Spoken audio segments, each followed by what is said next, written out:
Hello, it's your local Gen Z dad in training here. Today we're going to be learning how to install the MyQ garage.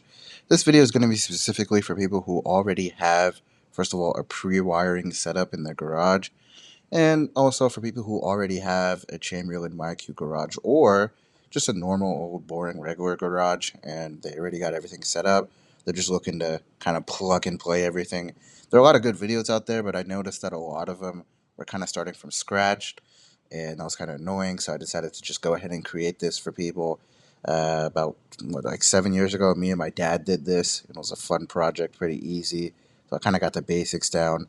So yeah, this is going to be pretty plug and play because we realized it was actually very easy. And a lot of the videos we watched made it kind of complicated. So I'm just going to make a video for you guys who already have a pre-wired system and you're kind of just looking to transfer over to a new one. We do have an older MyQ garage, one of the first generation ones, but we use our garage a lot, kind of as like an entry and exit to our home. So it broke because again we used it a lot. So yeah, but that's kind of why we're replacing the old one. The reliability is pretty good. It's just we used it a lot. We have another one in our third car garage, but we don't use it a lot, so it's also still working. So reliability is good. It's just that we used ours a lot. Anyway, here's all the equipment. All right, so a good amount of the stuff we're obviously going to use. I did go for the model that does have a camera and that little light bar at the back. I do like that it's enclosed, the light bar, because it doesn't get bugs and bees and all that trapped in there, which is cool. Yep, that's the camera. And then here's a bunch of wiring. Yeah, we already have sensors, so we're going to keep the ones that are currently installed. The door button, we're going to keep the one we have on the wall because it has a screen. This one does not. Chamberlain stopped selling the screen for some reason. Keypad, we're going to keep that. All the wiring, we don't need it. Yeah, that's all the equipment there. Pretty cool. Now, this is probably the main thing, or probably one of the main things I'm hoping not to have to replace. Really just because it's really cool. I like the screen in it. I think a couple years ago, Chamberlain stopped selling it with the screen to force people to get the app and do all their tracking stuff and allow them for tracking. But yeah, this is one thing I hope to not replace because I just think it's cool. I like the screen. It tells you the time when it's not, broken.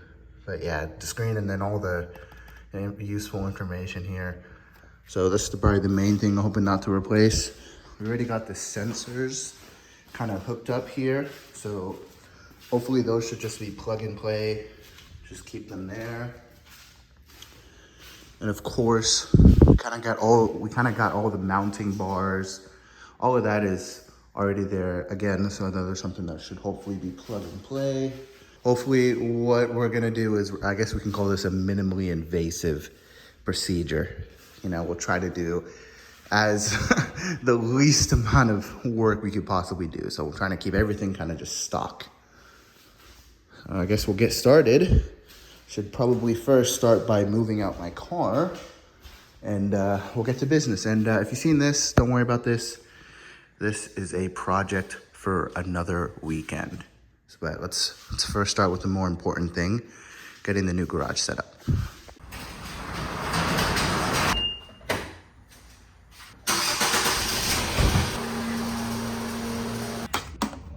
Okay, so first you're going to want to start with connecting all your bars. It's very intuitive. Make sure the part with the yellow sticker is facing out, right? So it's the leading piece. But it's pretty intuitive. It's not going to fit in a way it's not going to go, if that makes sense. So you're not going to be able to force it. Then you're going to get your trolley and shove that in there. I'm not sure how I messed up this part of the video. The trolley is supposed to go the opposite way. So those two white dots are supposed to be facing out. I don't know where that video went, but it's gone. I don't know. Anyway, they're supposed to be facing out. Then you're going to want to find this piece, right? And line it up with the top of the machine. Make sure it goes in correctly. And you're gonna want to go to the opposite side of where the yellow sticker is. Make sure the trolley is facing down, okay? And first of all, line it up with the machine. Make sure it fits. There are pre-screwed bolts in there, so make sure it lines up. Go to the opposite side of where the yellow sticker is, and then shove that in there. It actually doesn't fit on the side with the yellow sticker, which is good. It only fits on this side. So thank you for that, Trimway, because they make it really intuitive. Just make sure you don't do anything too crazy. right? So we're gonna use this 1.5 inch. Well, I don't know what the hell they're called, to be honest. By the way, I'm gonna do this no power tools because most people do not have power tools. Number one, it's actually safer. I could use power tools, but it's actually safer not to, because you avoid detreading, which is good. And I know a lot of you guys don't have power tools. Don't sweat it. You know, see a lot of these videos, they're using like these complicated tools, and you're like, what the hell? I can't do this. So you're like, let me just call the garage guy. You do not need to call the garage guy. This is actually really simple. Guess what? We're doing it, and it's not that hard. All right, so go ahead and line it up. Move my MacBook out of the way and line it up. Shove that in there. And Trimline makes it really intuitive, right? So a lot of the pieces will not go in places they're not supposed to be. So they make it intuitive, and as well the bolts are pre-screwed in, like I mentioned. That also makes it easier. So just unscrew those bolts and then put the this piece in, and then you screw it in. It takes me like forever to do it because I'm trying to like straddle the camera and also straddle like the freaking machine, so it takes me forever, but I do get it. Go ahead and hand tighten them first. All right, hand tighten them first, and then you can come over with your wrench and screw it in. Yeah, and of course, make sure it's tight. For some reason, I didn't record all the way till completion. Make sure it is hand tightened. Obviously, don't break it, but yeah, hand tighten it all the way. Torque it down all the way with your wrench or wherever the hell that thing's called. I don't even know.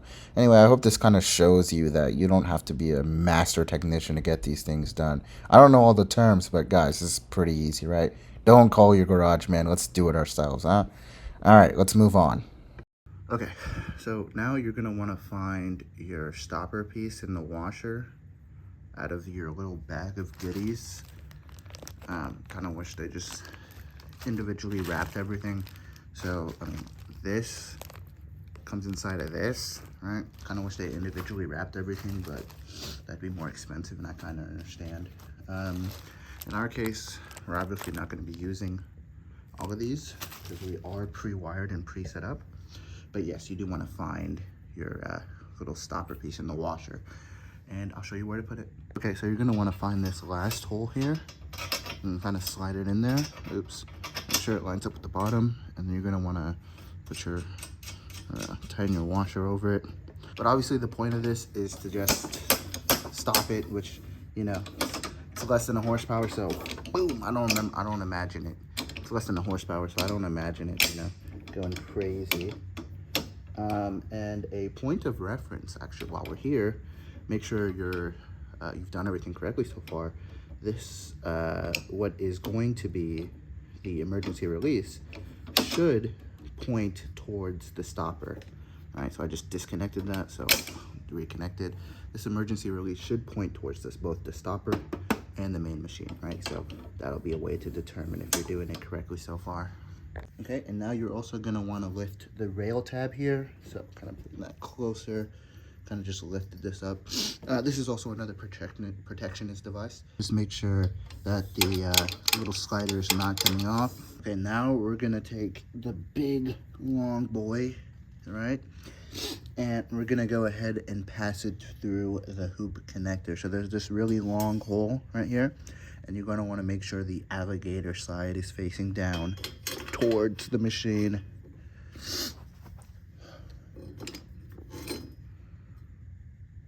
So yeah, again, the alligator side should be facing towards the machine.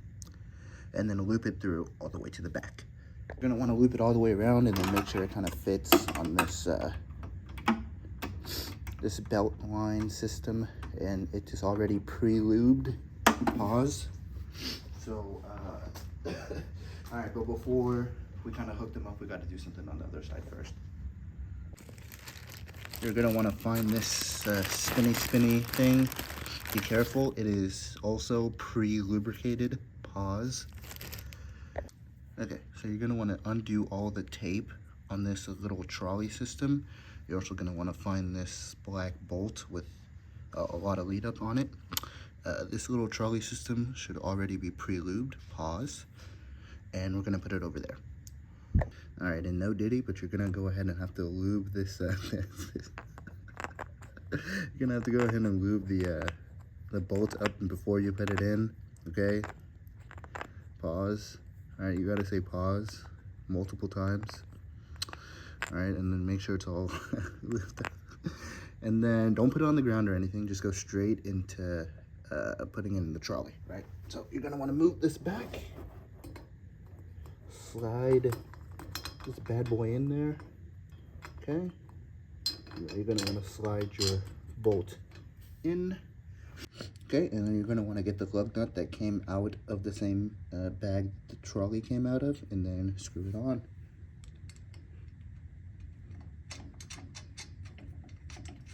Again, it's gonna be another hand tying thing. We don't want to overdo anything.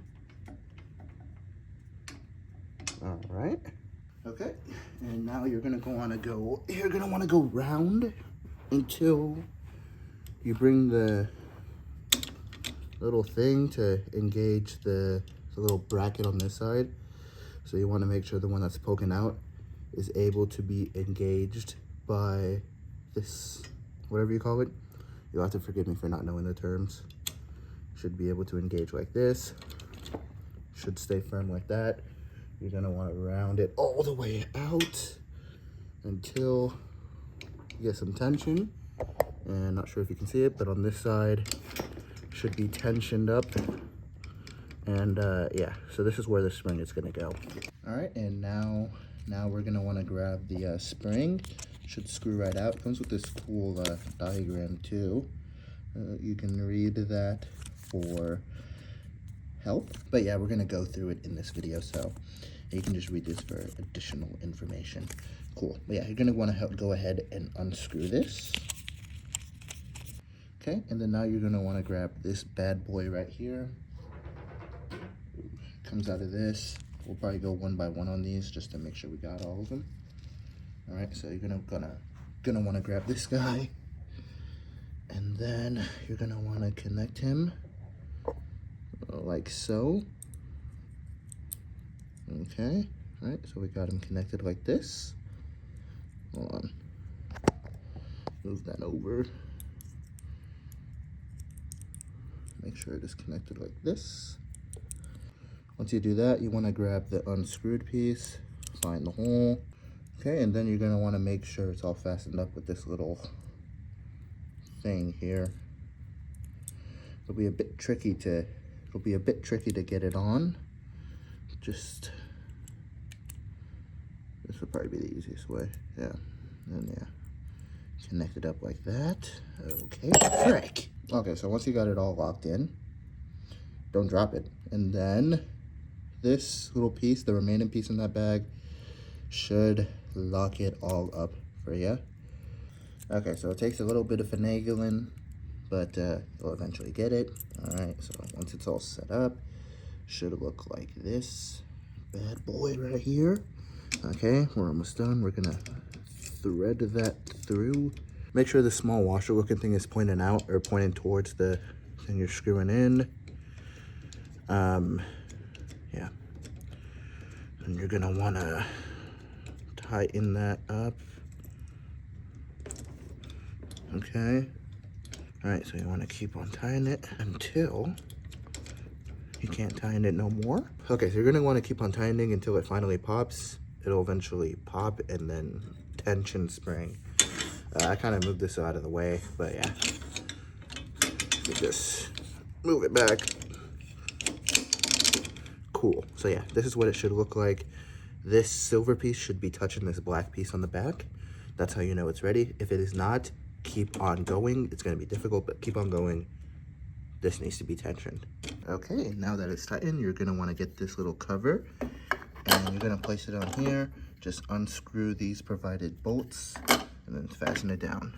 Okay, with that, it looks like we're going to move on to the demolition part. Okay, so now we're going to go ahead and move on with the deconstruction of this bad boy. We're gonna try to deconstruct as little as possible to be able to use all the OEM equipment, if you will. You know what though? It is 1:30 in the morning. As they say, time flies when you're having fun. I should probably get some sleep though, so let's go ahead and switch to the morning in 3, 2, 1. All right, let's finish this up. So you're gonna wanna have a taller ladder, and you might need a second ladder depending on your height. But yeah, you're gonna wanna, first we're gonna drop this down and kind of have it perch on this ladder right here. And the reason we're doing this first is because this is, on this side, it can rotate very easily, as opposed to that side, where it can't rotate at all, frankly. So we're gonna take down this side second. If you can see it there are a couple of quick release pins, right? So we'll just take out those rings. And it's also true over here as well. There is a ring. So yeah, we'll take down this side first, obviously by unscrewing it, and then we'll go to that side next. What you're gonna wanna do is make note of what you got connected and where, especially if you're pre-wired like this home.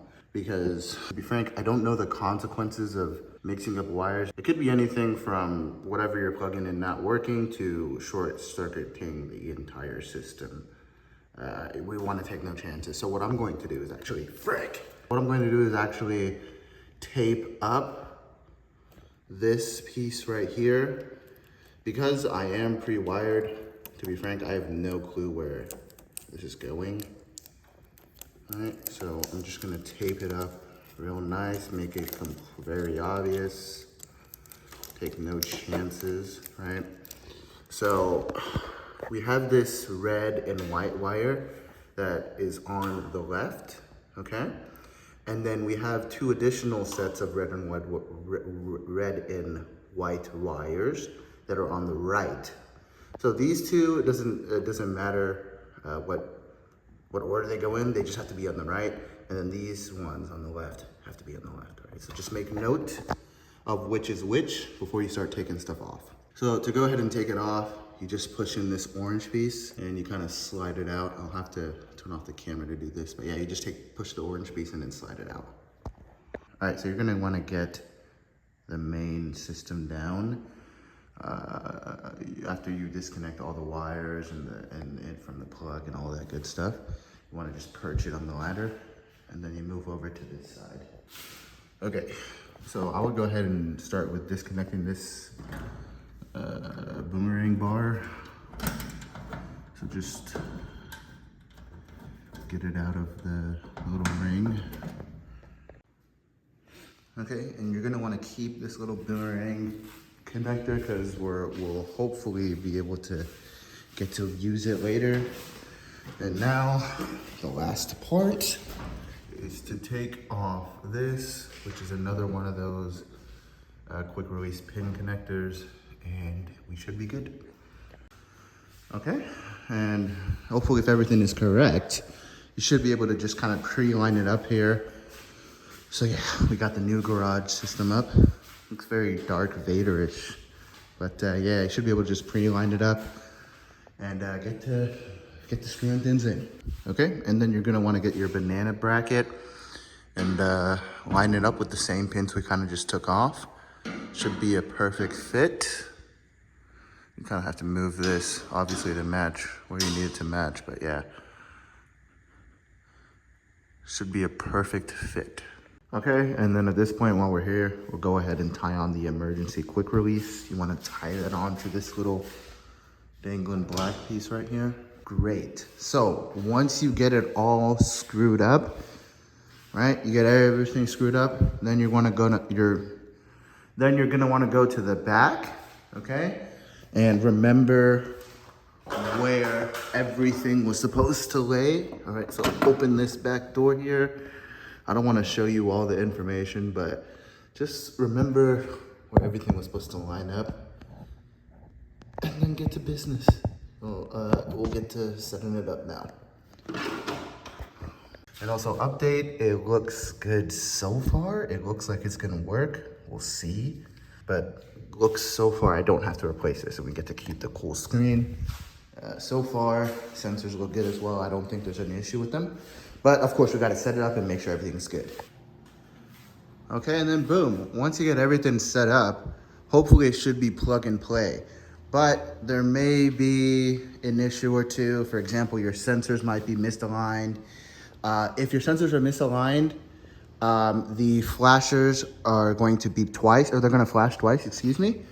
However, if your light flashes twice, it also could also possibly mean that the opening and closing height are not set. So that is to say, the trolley doesn't know where it is, so it doesn't know how far to go, how far to open, and doesn't want to crush your garage. So if the flashes are flashing twice, that could mean that either your sensors are misaligned, or there's a short circuit, that's also possible, or the opening and closing is not set. And then there are a myriad of other potential beeps. If it does it like 10 times, that would mean that that there's a lock enabled somewhere. So if you have the screen one like we do, you just want to go into menu and then go into lock and make sure that's disabled.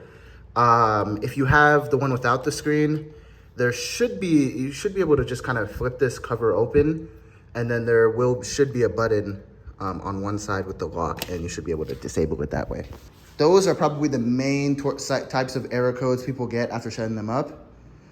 For anything else, just count the amount of flashes, right? The amount of times it flashes, and then just Google that, and then you'll be all set. So I will show you how to fix the opening and closing height, which for most people it might just be automatic.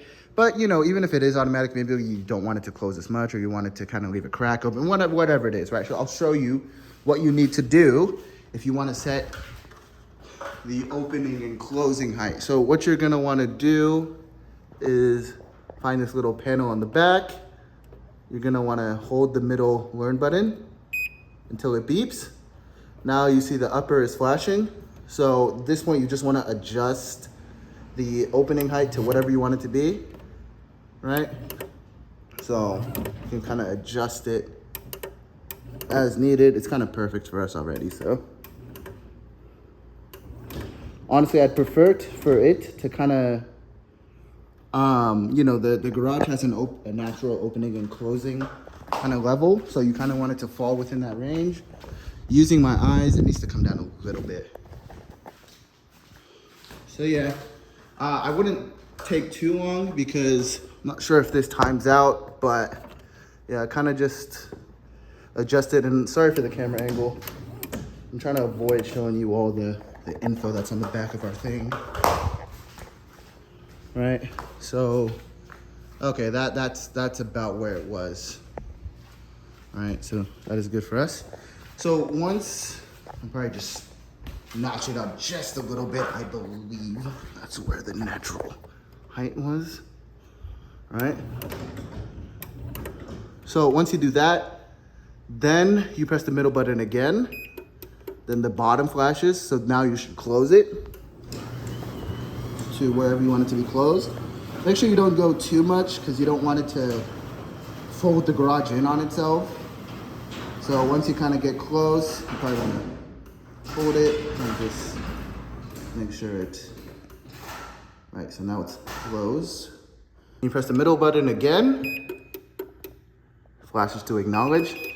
Now it does all this flashing and beeping because it's gonna test it. So don't be alarmed.